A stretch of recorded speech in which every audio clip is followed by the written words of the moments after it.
Oh, we are live. Hello, friends and community. Dan Candell here, your anxiety relief guy. And I am just chilling in my office between clients. Have 5 clients today and also preparing for my group for tomorrow, which is all about healing the past. And uh, it's great to be able to share this with people and be able to reach more people. And that's what my team and I have been working on over the past several months, is creating more communities of like-minded people and building. And I find that one thing that has been really, really prevalent in this society and day and age is something that I call compound anxiety. And we're going to dive a little bit into compound anxiety today and demystifying it, if you will. And I also want to answer some people's questions as we're on here live. I'm streaming this live on Facebook and a couple of my Facebook pages and groups, and also on YouTube as well. So feel free to ask questions if you have any questions about this too. And a lot of people wonder, what is compound anxiety? In fact, I just posted a video about this on TikTok. And if you haven't followed me on TikTok, I have about 230,000 followers as of the time I'm recording this. So make sure after this, you go to my TikTok page and you just type in anxiety relief guy, all one word, and my profile will come up, and follow me, because I do share a lot of useful tips, techniques, and strategies on how to overcome different anxieties. And I also go live on there a lot. I just went live last night and had about, within 60 seconds, we had 80 people join me live, which was really cool, and asking questions and engaging and everything like that. So I posted something recently about compound anxiety, and I had a lot of people replying to it saying, I didn't know that was a thing, but that sounds exactly like me, and it sounds exactly like why I have the problems I have, and it describes the problems I have. So here's what it is. And this is after working with thousands and thousands of clients who feel anxious about certain things, and having people reach out to me, because I'm at the point, because people say, do you still see clients privately? I do, but I have a waiting list, and I'm very selective with the people that I take on, because I have about a dozen people at least that reach out to me every single day, asking for help, requesting help. And so right now I'm mainly doing like groups, and also we have a membership community that we're putting together as well. That is my self-help series that we're turning into more of a membership, and we're adding a lot to that. So compound anxiety, what is it? Compound anxiety, I have found, it's when people go through a series of traumatic or stressful or life-changing events within a very short period of time. Now, for some people, this could be 3 years. Like, let's say they could experience 3 years of like one thing after another after another. It could be 3 months of one thing after another after another. It could be 3 weeks of one thing after another after another. Now, what happens is when we experience all these life changes, or we experience these traumas, these tragedies, these stressful moments, it causes our brains to record them. And then later, even after they're over, we still feel like we're waiting for the next bad thing to happen, or we feel like we're walking on eggshells throughout our life, or we're constantly in that like brace for impact moment. And like we all have to put out all these fires all the time. Let me know in the comment section, if you're listening to this live, if this sounds like you or somebody that you know. You've had a lot of not so good things happen in a relatively short period of time. And now it's like you're always worried about what else is going to happen. What's the next bad thing that's going to happen? And this is why I call compound stress and anxiety. And it is that brace for impact moment, that I'm walking on eggshells constantly. It is that I worry about what's the next bad thing that's going to happen, or I worry about the worst case scenario, because sometimes the worst case scenario happens, especially with things that have been going on the past couple of years, where if people have had a lot of people that have passed, and they've had a lot of loss or tragedy or sickness, and people go into this worry mode where rightfully so. I've got to say, this is where people are justified being worried about some of these things, because people say, oh, the worst case scenario rarely happens. But for the people that have compound stress and anxiety, for a lot of people, the worst case scenario has happened to them, which is why they're feeling anxious. And Diane says, yes, waiting for the other shoe to drop. And that's where, like, we go into this brace for impact moment, and it causes us to really hold back on things in life. Except for you, Diane. You embraced that inner badass and you went skydiving. I don't know anything that's more badass than that. You're like, I'm going to face danger, death, and anxiety and panic and excitement. And I'm going to stare at it in the face, and I'm going to go jump out of a plane. And that's what you did. So for those of you who are watching or listening to the replay of this, or listening to this on my podcast, Diane follows me on Facebook, and we're colleagues and know one another from different walks of life. And it's funny because I watch people that I know from the sidelines, and I don't really comment a lot on Facebook or social media. Sometimes I do, but I watch from the sidelines. I'm like that creepy lurker that that looks that's looking at you through the blinds. That's weird. And Diane, you're one of the people that I do that with. And when I saw you went skydiving, I'm like, that's pretty badass. So congratulations. I can jump out of a plane, but life is scary. That happens. And, so the good thing is I'm actually going to be working on this with people in my self-help series. And because one of the things that I find is that the reason why we have that compound anxiety is because our brain or our mind records these little trauma or tragic moments. So we're looking through life wearing that prescription of lenses. Like, oh my gosh, if this happened, and this happened, then that probably means that, and that is going to happen. Or if that, and that happened, that probably means this, and this is going to happen. And we're looking at life and living our life through outdated perspective and belief systems. And Justin says, Dan, let out that inner badass and jump from a plane. Dude, I actually might be doing that soon. So I'm not really going to say too much about it because I don't know yet, but I might be doing the same thing that Diane did. In fact, recently I went to Universal Studio with my boyfriend, and we went on like every single roller coaster that they had there.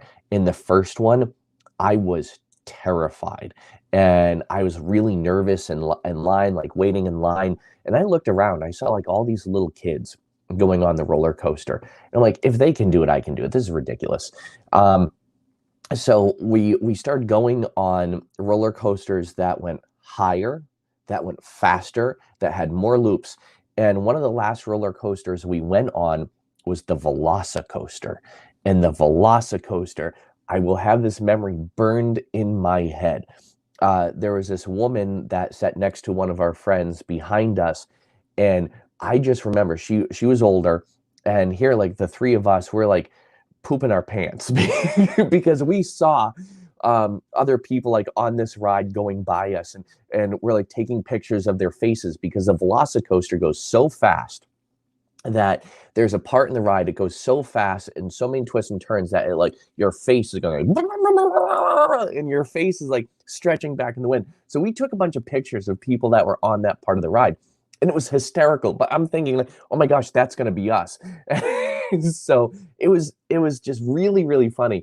So there was this woman, she was older, she was on the roller coaster with us, and like when we're done, we're all like like that. I turn around, I look at her, she's cracking up laughing. She's like, oh my gosh, I saw your faces. You were all so scared. And I'm like, like living my best life. And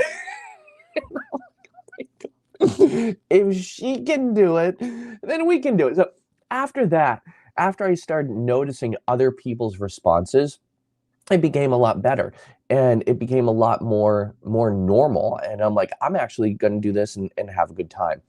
So sometimes we can just change our mind about something. And these pivotal moments of changing our mind, they can sometimes be about opportunities or chances that we took. For example, jumping out of a freaking airplane. That could be an impetus for you evoking this other resource program and shrinking down that anxious program. Um, the other thing that you can do is look at those anxieties and say, that happened then. And if I knew then what I know now, what would I have changed about that? And that's another way, we call it repatterning. So there's a very powerful hypnotic technique that I use with my groups and my clients called repatterning, where I have them go back in their mind to certain traumatic moments or certain moments where they went into that like brace for impact mode. And I have them repattern so that way their mind changes about that. And your subconscious mind doesn't know the difference between that which is real or vividly imagined. So when you imagine you're giving, when you're imagining giving resources, then all of a sudden, when you imagine giving resources, you can actually change the way you viewed that instance. I'm getting someone on YouTube saying we can't hear you. Let me know. On Facebook, it seems like people can hear me. I don't know about YouTube. So let me know if you can hear me on Facebook typing in the chat. Just let me know if you can hear me. So that way I know that people can hear me, because it seems like across platforms, there might be some issues with people hearing me or not being able to hear me, or turn your sound up. I find that is when people say I can't hear you, usually their sound is muted. So that might be a you issue, not a me issue. Thank you. All right, perfect. Okay, people are saying they can hear me. So the person who said they can't, your sound might not be working. Sorry about that. Anyway, so we use this principle of repatterning. There are some other techniques that I teach people to recognize when they're going into brace for impact moment, what to do. And so, for example, it's all about stopping that pattern in that program. So as soon as people recognize that they're going into that compound anxiety moment, or those fear or anxious responses, I teach them how to rate those feelings and then how to stop or lower those feelings down very, very quickly. But it's about taking action, because when you experience compound anxiety and it starts controlling you, that anxiety becomes like a toxic relationship, doesn't it? Let's look at it this way. And I make this analogy a lot with my groups and people, my clients. Not all relationships are bad. Toxic, abusive relationships are. Just like not all anxiety is bad, but anxiety that's toxic becomes bad. So let's say you're in a relationship and it's a toxic, abusive relationship. They're going to dictate where you go, what you do, who you see, who you don't see, who you talk to. And when that happens, no bueno, it's time to leave. And it's time to set boundaries or to end your relationship with that toxic person. Anxiety is the same way. Anxiety becomes toxic when it dictates where you go, who you see, what you do, who you talk to, who you don't talk to, what you avoid, and it's time to end your relationship or change your relationship with that anxiety. So just like not all relationships are bad, good relationships are good.